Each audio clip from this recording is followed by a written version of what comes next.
Are you tired of feeling scattered day to day throughout your day? Are you tired of working all day, every day, and feeling like at the end of the week, you're no closer towards your goals than you were at the beginning? Or maybe you feel like you have this never ending to do list that you just have no end in sight. You don't know how it's all going to get done, and you're just stressed out. If any of that sounds familiar, I get it. I've been there before. The good news is that there's one routine that I have implemented that has been a game changer for solving all of those issues for me. And it's simply planning my week in advance. Now, that could sound fun or that could sound intimidating, depending on how much you do or don't like planning. But the good news is it takes just a couple of steps. I'm going to guide you through those steps in this video. And if you follow along throughout the video, by the end of this short video, you will be able to not only know how to plan your week every single week from this point forward, but you will actually have a plan for the current week you're in that's going to tell you what your priorities are. It's going to prioritize your self-care activities like eating well and taking care of your body and getting enough sleep. And you're going to know exactly what to work on, when to work on it, and you'll know what you're able to actually accomplish this week. So if that is up your alley, then stay tuned. And if we haven't met before, I'm Megan. I'm one of the leaders of a multi-million-dollar digital marketing company. I've been a content creator since 2014. And I'm a mom of one. And weekly planning has been a game changer for me, not only, before I had kids, but since having a child, it is even more critical because I am juggling a lot just like you are. And if you like videos about goal setting, productivity, self-care, and things like that, then this is the right place for you. And I'd love for you to go ahead and subscribe and hit that notifications bell so you get notified when I publish new videos every single week. Now, I know you're busy or you wouldn't be here, so let's go ahead and jump into the 7 steps to planning your week. Step number 1 is to review and reflect on the week before. Now, it's tempting to skip this step, but I promise I see a direct impact when I take 1 minute and answer these questions about the past week and when I skip this step. So please don't skip it because it really will teach you so much about yourself and help you feel like you're moving forward in a positive way week to week. So some of the questions that you could answer, you don't have to answer all of them. Some of my recommendations for questions to review and reflect would be, what were 3 to 5 of your biggest wins from the week before? What were your priorities for the week before and how much progress did you make towards them? What worked well this week? What didn't work well this week? What will you keep doing? What do you want to stop doing? Is there anything you want to start doing? Is there anything you want to improve upon? And what do you want to do differently next week to improve and prioritize your self-care? So things like sleep, movement, nutrition, relaxation, fun, connection, things like that. So you want to take a minute. Again, you could grab a scratch sheet of paper, set a timer for 1 minute, 3 minutes, 15 minutes, whatever time you have, and just reflect on the week before. Step number 2 is to audit your tasks from the week before. Now, as you plan your week every single week, and you do this planning process every week, you will be able to really easily look back on your plan from the week before and see what did and didn't get done. You want to go back and look at what you planned to do this week and what did not get done. So what is outstanding? You want to also look at any notes or ideas that you jotted down and see if there are any action items from those that you need to work on for the week ahead. This is also a time where maybe if you work with a team or manage other team members, if you assigned any tasks the week before and you kind of want an update on those, this is a good time to make a note of that as well. You want to compile all of that into a list that you will add onto in another step. But we just kind of want to look at that and make sure we're aware of what didn't get done from the week before and carry that over into our planning process here.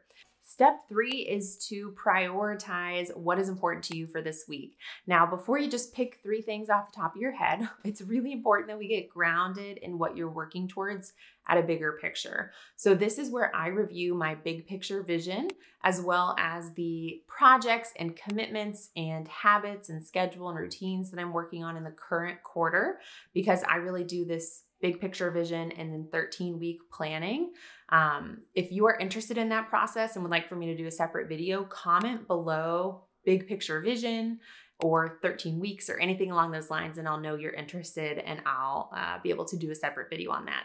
But even if you don't have those specific tools in place, this is a great time to check in on what you're working towards. So if you have a vision board or goals that you're working towards, check in on that and remind yourself of, what those bigger visions are that you're working towards. Once you've kind of reminded yourself of what you're working towards, we want to identify what your 3 priorities are for the week ahead.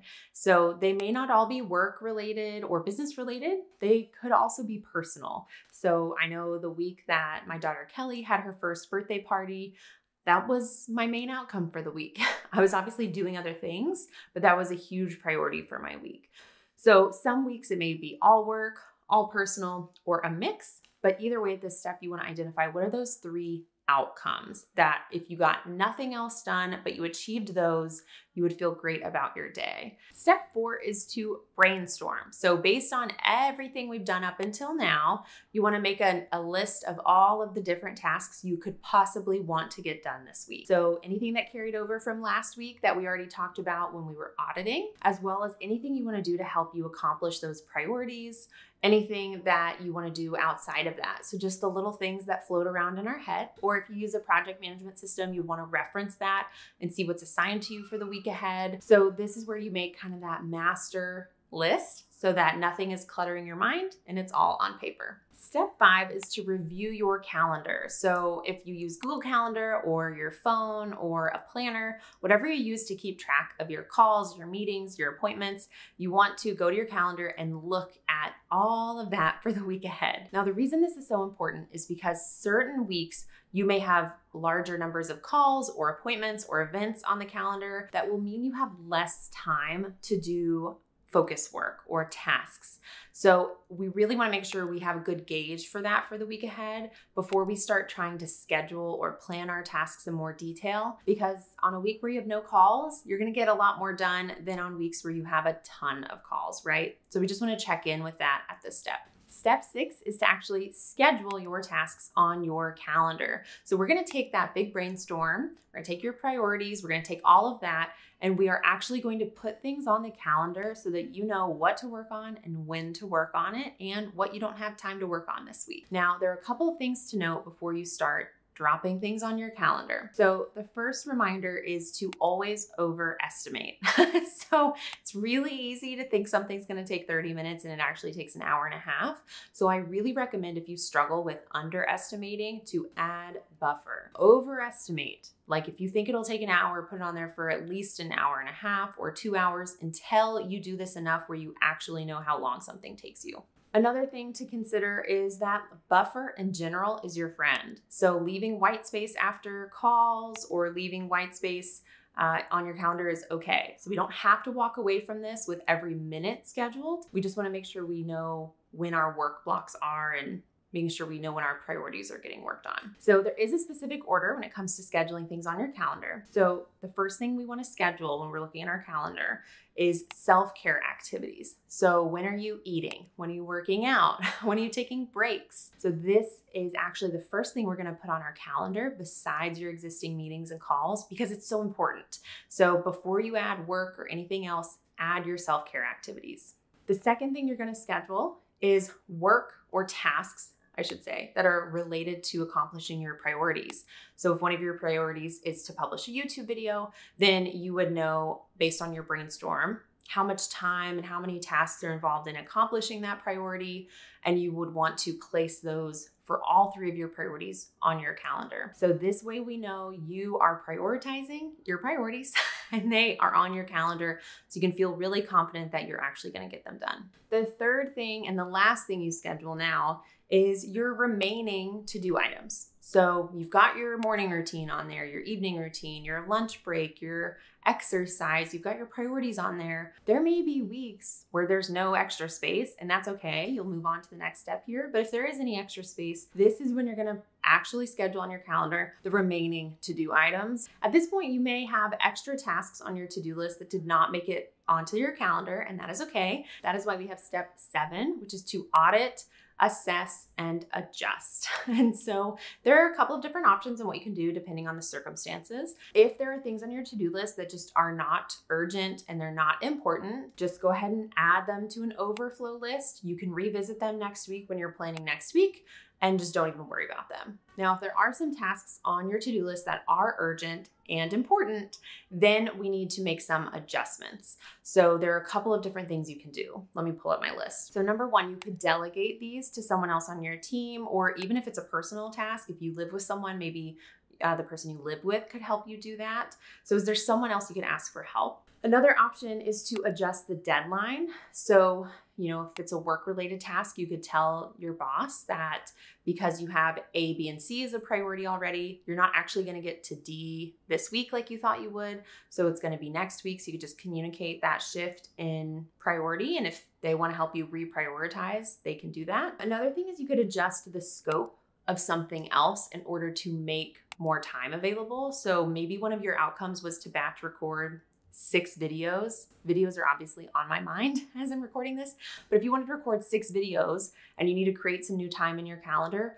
maybe you say 4 is enough, and that gives you an hour to do some other important task that didn't make it on your calendar otherwise. And then another option, and the last option, my least favorite, but it is an option, is to adjust your routines or work hours to work on different hours than you normally would. So that could be working in the evenings or the weekends. That could be skipping a workout one day. Again, we don't want to do this regularly, but it is an option, of course, if you really need to make time for more. But I would challenge you to follow the other options first before you decide to work extra hours. Okay, so at this point, you have a game plan for your week. How does it feel? You know what your priorities are, what self-care activities you're doing, what you're working on and when, and you've also made adjustments to anything that just isn't a priority for this week. And I hope you feel so proud of yourself, because you should. Now, I know implementing a new planning process or system like this can feel a little manual the first couple of times because you're trying to remember all the things to do. And that is why I made a weekly planning checklist. So you can go to meganminns.com/weekly planner, and you'll be able to grab that checklist that's going to guide you through this process. You have it when you need it every single week until this becomes something that you do so regularly and know how to do it without needing to reference that checklist. But it's a great tool for turning this new system and process into a habit and a routine. Now, if you enjoyed this video, I would love to hear from you. So hit the like button so I know to make more videos like this, and be sure to subscribe and hit the notification bell to get notified when I publish new videos every single week. And if you haven't yet, be sure to comment below if you're interested in that big picture vision or 13-week planning video, or if you have any follow-up questions or big takeaways from this video, I'd love to be able to connect with you in the comments below. And if you know someone who you think would appreciate and enjoy this video, be sure to share it with them as well. And I'll see you in the next video. Bye.